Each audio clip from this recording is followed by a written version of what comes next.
The morning sunlight streamed gently through the lace curtains, casting a soft golden glow across the living room where I sat curled up in my favorite armchair. I could hear Grandpa moving about in the kitchen, humming an old tune that seemed to have traveled through decades. His hands, slightly shaky now, moved with surprising precision as he arranged plates and silverware, a ritual he had perfected over years of family dinners.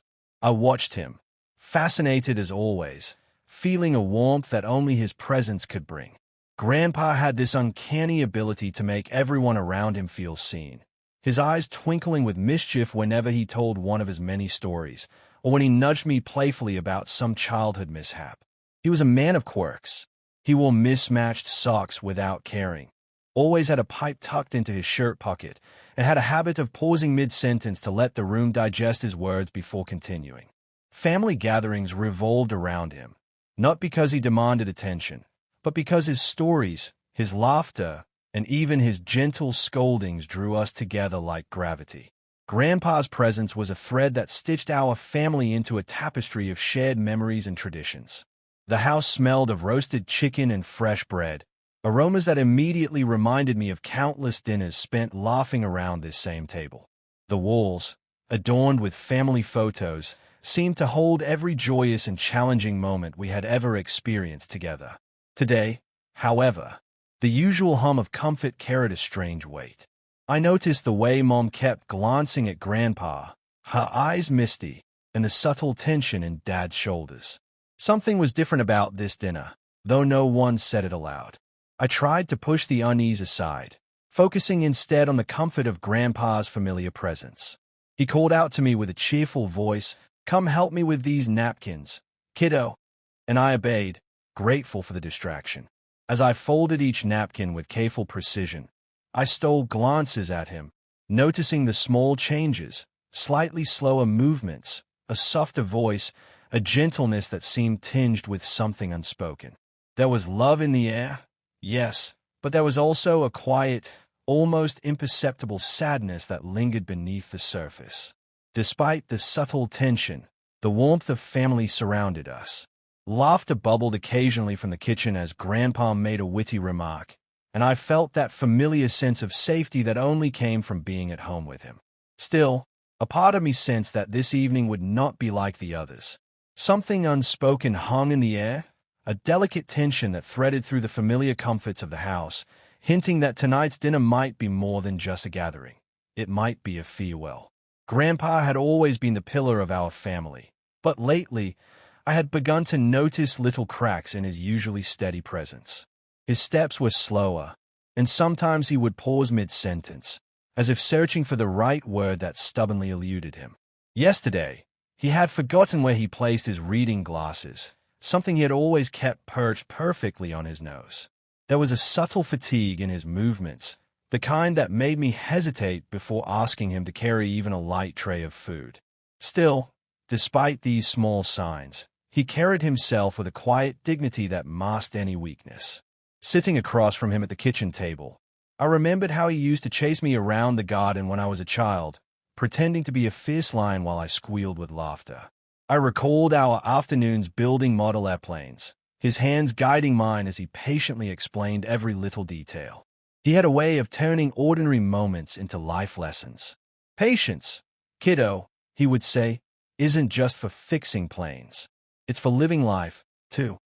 Those words had stayed with me longer than any of the stories he told about his own adventures. He had always been full of stories, tales of his own childhood, of challenges he faced during his early years, and of small victories that seemed monumental in his retelling. I remembered sitting on his lap, eyes wide with wonder as he recounted how he learned to ride a bicycle without training wheels, falling countless times but never giving up. "Every scrape," he had said, "is just a story in the making." Even now, I could hear the cadence of his voice, the pauses he took for dramatic effect, the chuckle that always followed a punchline. Despite the signs of age, Grandpa's humor remained undimmed. Just last week, he had teased my younger cousin about leaving socks around the house, only to realize he had mismatched socks himself. We had all burst into laughter, the sound filling the room and momentarily chasing away the shadow of worry.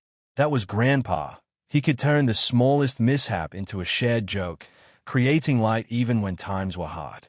Watching him today, I thought about the countless ways he had shaped my childhood. From his unwavering support in my small triumphs to his gentle guidance when I stumbled, he had instilled values that I carried into every corner of my life. Integrity, patience, kindness, and a sense of humor even in adversity, all traced back to him. I realized that his lessons weren't just in words. They were in actions, in the way he treated everyone with respect and love, even when it was inconvenient or difficult. As I reached across the table to refill his teacup, I noticed the faint tremor in his hand. A pang of sadness hit me, but it was tempered by gratitude for the years we had shared. Grandpa may have been showing signs of age, but he remained larger than life in my eyes. His stories, his laughter, his lessons, they were all pieces of a legacy that would linger long after tonight. I wanted to savor every moment, every word, every smile, knowing that these memories were becoming more precious with each passing day. The invitation had been simple, almost casual, but it carried more weight than anyone let on. Mom had called Grandpa earlier that week, her voice warm and steady, inviting him over for a family dinner on Saturday evening. "We'd love to have you join us, Grandpa," she said, her words light, but her tone tinged with something unspoken. Grandpa had chuckled, a twinkle in his eye. "Well, you don't have to ask me twice. I've been looking forward to your cooking," he replied, completely unaware of the heaviness lurking beneath the surface of this ordinary-sounding invitation. In the days leading up to the dinner, the house buzzed with preparation. Mom and Dad scurried about, planning the menu, setting the table, and deciding which dishes would make the occasion special. Roast chicken was a given, crispy on the outside and tender inside, a recipe Grandpa had always praised. There were mashed potatoes whipped to perfection, fresh bread still warm from the oven, and his favorite, apple pie with a flaky, golden crust. I helped by folding napkins and arranging cutlery, sneaking glances at Grandpa as he hummed to himself while trimming the salad. There was a comfort in these familiar rituals, yet a subtle tension lingered in the air, like the quiet before a storm. During the family discussion over the phone the day before, I noticed Dad's voice falter ever so slightly, and Mom's words lingered with pauses that seemed too long for ordinary conversation. No one said it outright, but I felt a gnawing sense that this dinner was meant to be more than just a gathering. Grandpa, ever oblivious to the hints we tried to hide, simply talked about what he would bring, perhaps a bottle of his favorite wine or a loaf of bread from the bakery he always favored. His excitement was palpable, his laughter filling the room whenever he mentioned a story he planned to tell, a joke to share, or a memory to relive. We followed the same family traditions we always did, setting the table with our best china, polishing the silverware until it gleamed, and lighting candles that cast a soft, warm glow over the dining room. Each dish seemed imbued with extra care, as if the act of preparing the meal could somehow honor the significance of the evening without speaking it aloud. I chopped vegetables and arranged the salad, trying to focus on the mundane tasks, but my mind kept returning to the unspoken weight that hung over us. Grandpa's arrival that evening was met with hugs and cheerful greetings, but even amidst the laughter, I sensed something different. There was a tenderness in his smile, a softness in the way he greeted each of us that hinted he, too, might feel something in the air, though he did not voice it. We all tried to maintain our routines, our cheerful chatter, and the clinking of dishes, yet the underlying truth whispered quietly, like a secret only the heart could hear. This dinner was meant to celebrate life, yes, but there was a bittersweet undertone none of us dared name aloud. Tonight, the familiar warmth of family would mingle with an unfamiliar ache, and I felt, in ways I could not yet fully understand, that it might be a night we would never forget. The aroma of roasted chicken mingled with the scent of fresh bread, filling the dining room with a warmth that felt almost tangible. Candles flickered softly, casting a golden glow over the polished table where the family had gathered, and the silverware sparkled in the gentle light. Laughter bubbled through the air as Mom placed the last dish of mashed potatoes on the table, and Dad poured wine into glasses with a careful hand, trying to keep his voice steady. The room felt alive, Yet beneath the surface of familiar cheer, there was a tension that clung like a shadow. Grandpa sat at the head of the table, his eyes twinkling as he surveyed the scene. He greeted each of us with a warm hug and a playful remark, his humor as effortless as ever. To my younger cousins, he was a source of endless fascination, a teller of grand adventures and mysterious tales. "Ah, you want to hear about the time I got lost in the woods, do you?" he said, waggling his eyebrows. And immediately, a chorus of eager yes filled the room.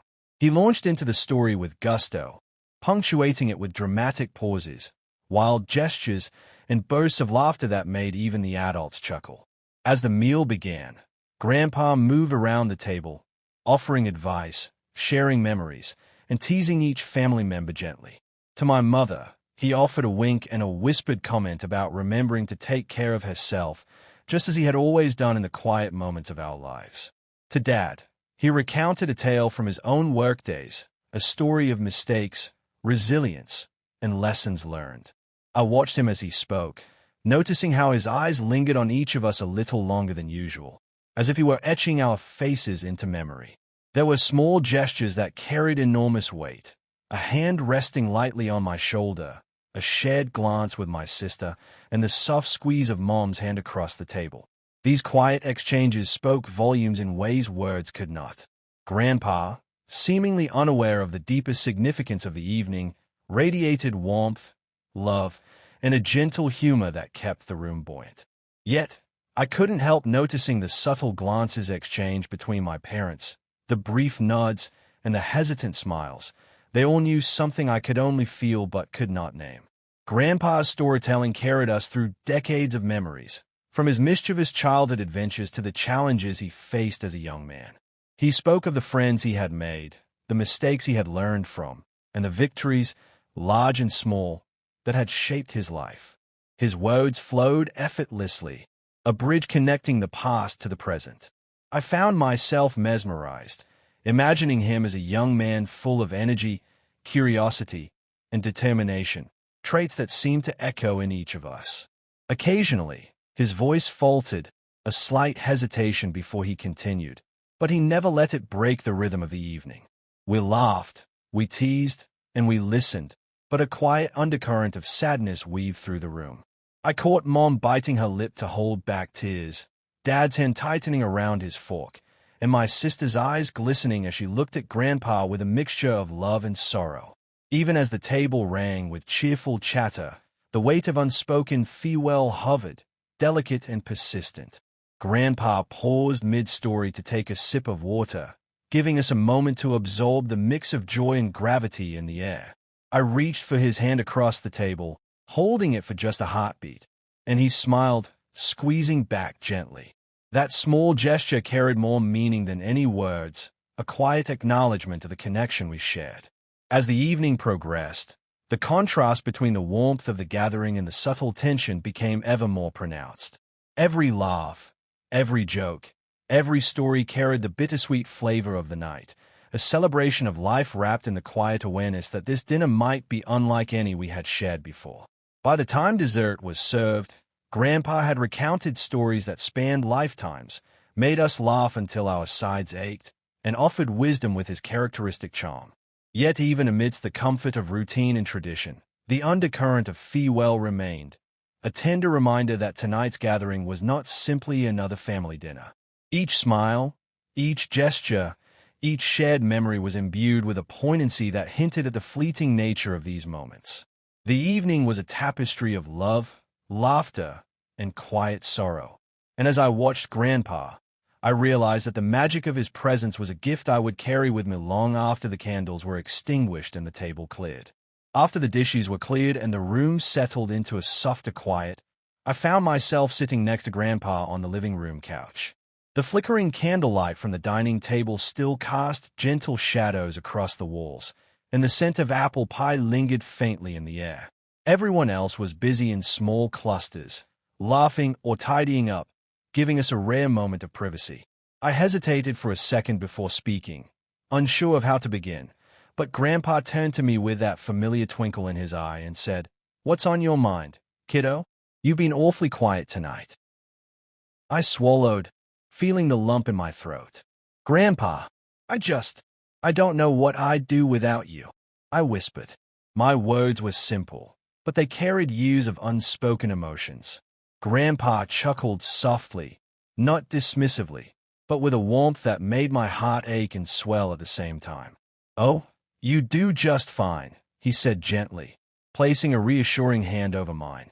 "But I'm glad you think I make a difference. That's what we're here for, to leave a little bit of ourselves behind." I felt tears prick my eyes as I remembered all the times he had guided me, corrected me, and cheered me on. I don't want tonight to be the last time like this," I admitted, my voice trembling. Grandpa nodded slowly, his expression thoughtful. "Ah, kiddo, life is a way of taking us by surprise. But it doesn't mean the love and the memories disappear. They stay with you, tucked into the corners of your heart." He leaned back, looking distant for a moment as if recalling decades of experiences. "You know, when I was young, I worried about many things. Mistakes I'd make, chances I'd miss, words I shouldn't have said.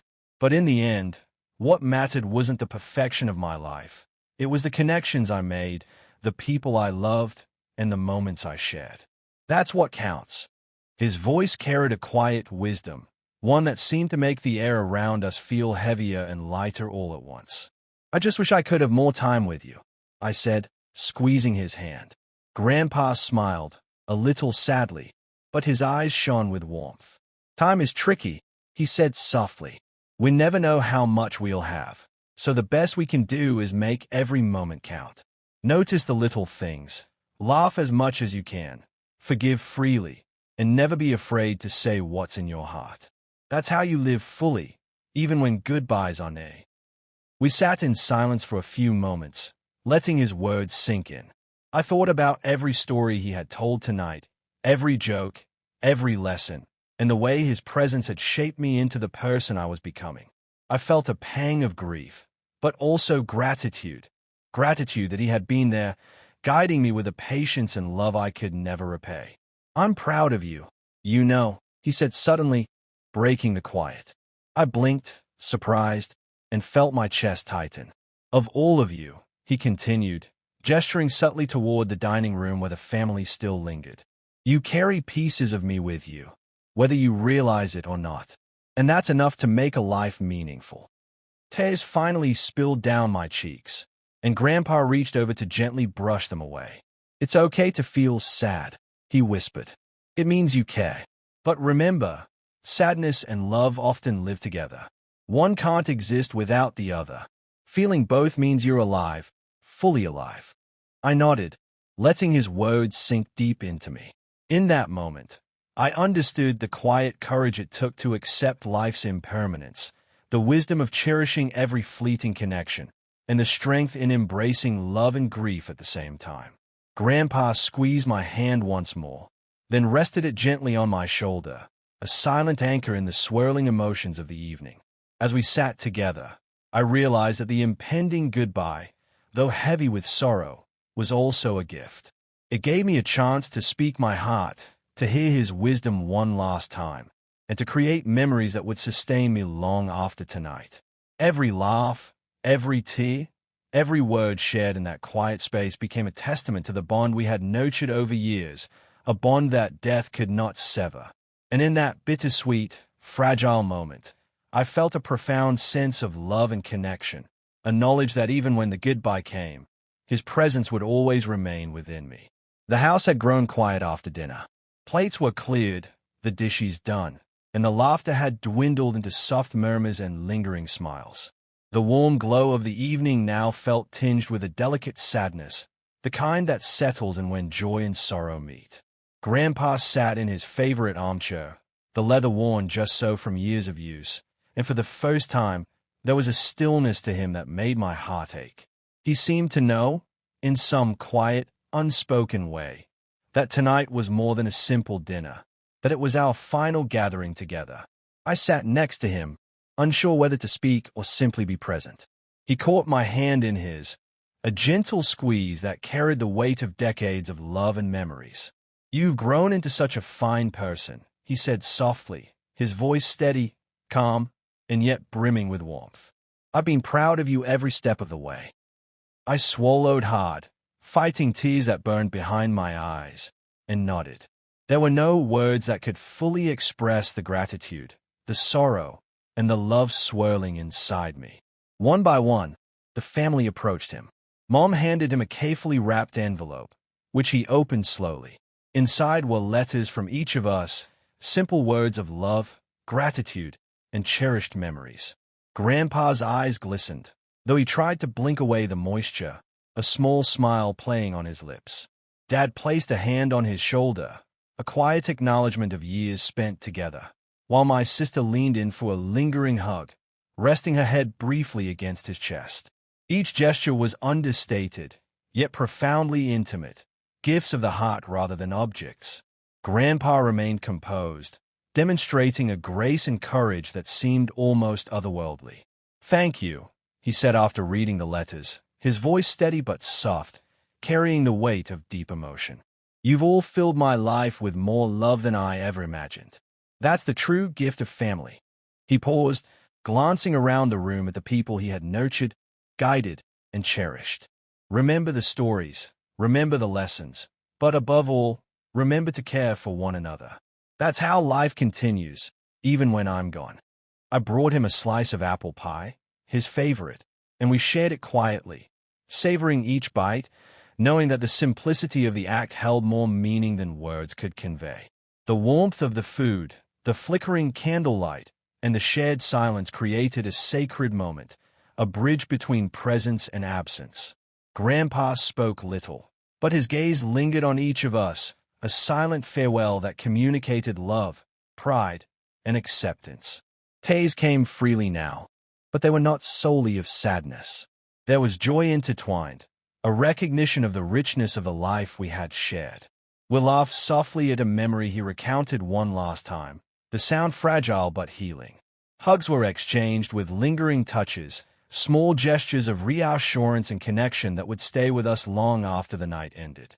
Grandpa even made a joke, his old humor slipping through like a gentle balm, and we smiled through our tears, cherishing the fleeting light of his presence. As the evening drew to a close, Grandpa prepared to leave. He stood slowly, leaning on his cane, and paused to look around the room. "I'll always be with you," he said, his voice calm and filled with certainty. "Not in the furniture, not in the letters, not even in the stories, though those will help, but in your hearts. Keep me there." We gathered around him, holding hands, resting our foreheads together in a circle of love. The world outside the walls felt distant, irrelevant compared to this intimate cocoon of family and affection. Finally, the door closed behind him, the echo of his departing steps hanging in the air. We sat in silence, the quiet punctuated by soft sniffles and the gentle rhythm of hearts still connected by the evening's farewell. Though grief settled in, it was tempered by acceptance and the warmth of love that would endure. The night had been a mixture of tears, smiles, and the profound beauty of human connection, a cathartic release that honored the life of a man who had shaped us in ways both large and small. Even as we cleaned the last dishes and dimmed the lights, the essence of Grandpa lingered, a gentle reminder of courage, love, and wisdom. Though tonight marked a goodbye, it was also a testament to the enduring power of family, memories, and heartfelt farewells. In the silence that followed, we each carried a piece of him with us, a quiet flame that would continue to illuminate our lives long after the final hug had ended. The house felt different the next morning. The echoes of last night's laughter had faded, replaced by a quiet stillness that seemed almost sacred. I wandered through the rooms, pausing at the spots that had felt most alive with Grandpa's presence. The armchair by the fireplace where he told stories, the kitchen counter where he tasted every dish with exaggerated care, the small nook by the window where he'd read to me for hours. Each place held a memory, a whisper of the man who had shaped so much of who I was. As I settled into his armchair, now empty, I let my mind drift through the years we had shared. I remembered the mornings when he would ruffle my hair and insist we make pancakes shaped like animals, laughing when the batter inevitably spilled. I remembered the evenings spent listening to his tales of adventures, mistakes, and triumphs, stories that were as much lessons as they were entertainment. Each anecdote carried a nugget of wisdom, often wrapped in humor so subtle I hadn't recognized it as guidance until years later. Grandpa's lessons weren't always verbal. They were in the way he treated people, with patience, kindness, and a quiet understanding that everyone was fighting their own battles. He had shown me that strength didn't always roar. Sometimes it whispered in small acts of love, a gentle touch, a listening ear, a smile at the right moment. I thought about the way he forgave easily, laughed freely, and never held grudges, qualities I vowed to carry forward in my own life. Even in his final days, his grace and courage had left an indelible mark. He had faced life's end without fear, modeling acceptance and dignity in a way that both humbled and inspired me. Watching him interact with the family, seeing the love exchanged in gestures and glances, I realized that his legacy wasn't only the wisdom he had shared, it was a way he had woven connection and care into the fabric of our family. That was the true gift he left behind, a blueprint for living fully, loving deeply, and leaving memories that endure. I thought of the letters we had given him, the small tokens of affection, and how he had absorbed them with quiet pride, passing on the sentiment that what truly mattered was the bond we shared, not the objects themselves. Those moments reminded me that life's richness comes not from achievements or possessions, but from relationships and the love we cultivate. Grandpa had lived this truth every day, leaving it for us to carry forward, like a torch passed silently from hand to hand. In the days that followed, I began to notice the small ways his lessons continued to influence our lives. I found myself laughing in ways he would have, offering patience when it wasn't easy, and holding my family a little closer, treasuring moments that might otherwise slip by unnoticed. His humor, wisdom, and warmth lingered, a quiet presence guiding me even in his absence. It was as if the essence of him had become part of the rhythm of our household, woven into our routines, our laughter, and even our silences. Sitting quietly, I made a silent promise. I would honor Grandpa not only by remembering him but by embodying the values he had lived so effortlessly: kindness, courage, patience, and love. I would share his stories with the next generation, ensuring that the lessons of a life well lived continued to ripple outward. His impact on me and on our family was not confined to the past. It was an enduring flame, lighting the path ahead. Though the sorrow of his absence lingered, it was tempered by gratitude and hope. Life had been richer for having him in it, and the love he gave so freely remained, unbroken. Grandpa's legacy was not something that ended with his passing. It was alive in every gesture of care, every laugh shared, every lesson remembered, and every act of kindness carried forward. And in that realization, I found peace, knowing that while goodbyes are inevitable, love and legacy are eternal, living on in hearts and actions long after the final farewell. The weeks after Grandpa's farewell passed with a quiet rhythm, each day a gentle reminder of both absence and presence. The house still held traces of him, the scent of his favorite cologne lingering faintly in the hallway, the well-worn armchair by the fireplace, and the little notes he had left in drawers or on the fridge. Each detail, small as it was, became a touchstone, a comforting reminder that his spirit lingered in the spaces he had loved. We carried on family traditions with renewed devotion. Sunday breakfasts included pancakes shaped like animals, just as he had always made, and evenings were spent sharing stories, laughter spilling freely, echoing the warmth of his presence. Sometimes, I could almost hear his chuckle in the corners of the room, or feel the reassuring weight of his hand on my shoulder. These memories became our way of honoring him, keeping him alive in the rhythm of our lives. One afternoon, while sorting through his old books, I found a small, folded note tucked into the pages of his favorite story. It simply read, "Live fully, love freely, and remember the joy." I held it close, feeling a quiet smile spread through me. In that instant, I understood Grandpa's legacy was not confined to memory alone. It lived in every act of kindness we offered, every story we shared, every laugh we gave freely to those we loved. As the sun set, casting golden light across the living room, I sat in his armchair, feeling the warmth of both past and present. Though the grief still lingered, it was softened by love and gratitude. Life, I realized, continued, not in spite of loss, but because of the love that remains. Grandpa was gone, yet he was everywhere, in the laughter, in the lessons, and in the heartbeats of our family. And with that, I felt a serene sense of peace, carrying him forward in all that I do.